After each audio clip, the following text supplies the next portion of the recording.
杜潤王你 G2 揮拳迪亞路，即係罰咗3萬啫。你覺得你好彩，定你得到啦貴人指路，甚至貴人幫手咧？今晚我希望你能夠將功贖罪。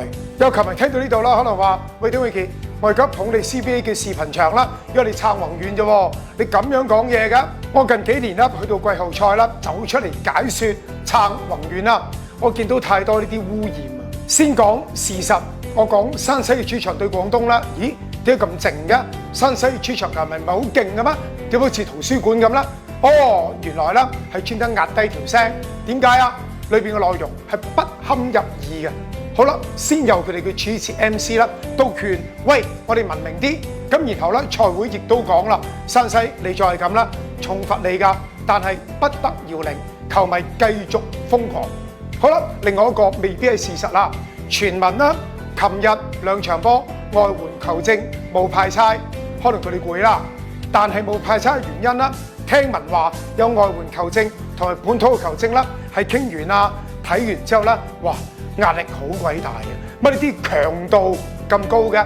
咁你提過啦，有外援球證咧就係講 G2 60幾個犯規，5個違體同埋技術犯規，哇個強度高得咁交關，你哋吹啦！甚至有報道話啦，有某啲強隊嘅升級球員啦，佢哋質疑喎，喂亞洲級裁判啫嘛，有幾勁啫？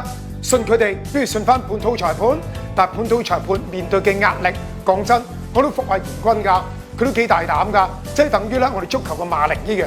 但係最終拉翻嚟，我想講嘅，杜潤王常規球賽揮拳冇咁大焦點，冇咁大壓力，停5場啱㗎，我哋揮拳喎。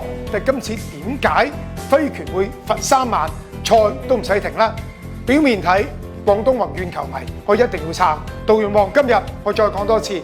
唔該，你大序立功，咩功啊？就我哋睇到最高啦！我哋嘅聯賽要見得人有面，夠高級。而家咧就講緊啦，場上有場上鬧，網上有網上鬧，三觀盡毀，乜嘢説話咧都講得出嘅。阿杜潤王啊，我講緊嘅係你知唔知好多細路仔啦？睇緊黃叔叔、黃哥哥，你點打？哇！呢個國家都要3分射手得啊？定係阿黃叻啊？嗰迪亞路咁鬼串，揈佢係啱㗎啦。係邊一樣三觀啱咧？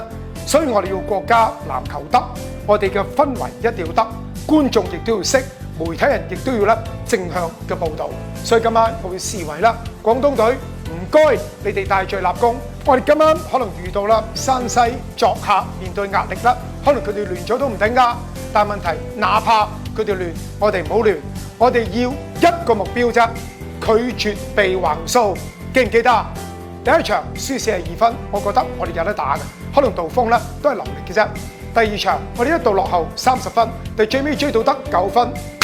如果唔係杜潤王嗰個揮，根本我哋可能已經追到。當然大家會講迪亞路撩我哋先嘅。